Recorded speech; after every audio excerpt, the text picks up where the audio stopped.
কেতিয়াও মিছা কথা কৈ নোপোৱা এজন লোক, অতি সহজ সৰল লোকজন।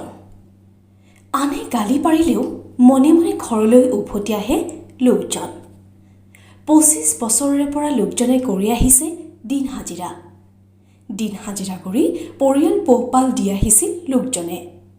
দিন হাজিৰা কৰিলেও নামাজ নপঢ়াকৈ নাথাকে লোকজনে। তাৰ মাজতে সময় উলিয়াই তবলিগী জামাতলৈও যায় লোকজন। দিন হাজিৰা কৰিলেও লোকজনে ৰমজান মাহত সম্পূৰ্ণ কৰে ৩০টাই ৰোজা। গাঁওবাসীৰ বাবেও অতি প্ৰিয় লোকজন। লোকজনৰ সপোন আছিল এটি ধুনীয়া পকী ঘৰ নিৰ্মাণ কৰাৰ। হাতত টকা নাথাকিলেও লোকজনে ভৰসা কৰিছিল আল্লাহৰ ওপৰত। এদিন নহয় এদিন সপোন পূৰ কৰিব মহান আল্লাহে, এয়া বিশ্বাস লোকজনৰ। ভবামতেই কাম হ'ল লোকজনৰ। লোকজনে এটি সৰু জুপুৰিত পৰিয়ালটোক লৈ বাসস্থান কৰি আহিছিল, যদিও লোকজনে এতিয়া নিৰ্মাণ কৰি আছে এটি সুন্দৰ পকী ঘৰ। লোকজন হৈছে দমকাৰ চাংমাঝিৰ আলাউদ্দিন। এই লোকজনৰ পৰা সকলোৱে শিক্ষা লোৱা উচিত যে সততাই সকলো সম্ভৱ কৰি তোলে।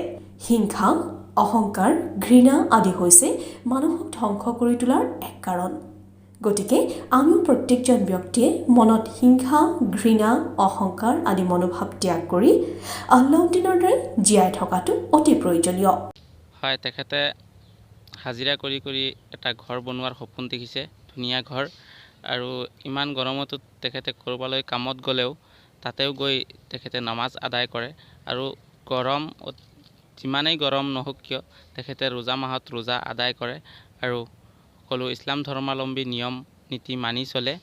আৰু মানুহজন দুখীয়া হ'লেও এটা ডাঙৰ ঘৰ বনোৱাৰ, ধুনীয়া ঘৰ বনোৱাৰ সপোন দেখিছে। এই ঘৰটো বনাব পাৰে যাতে, এয়ে আমি কামনা।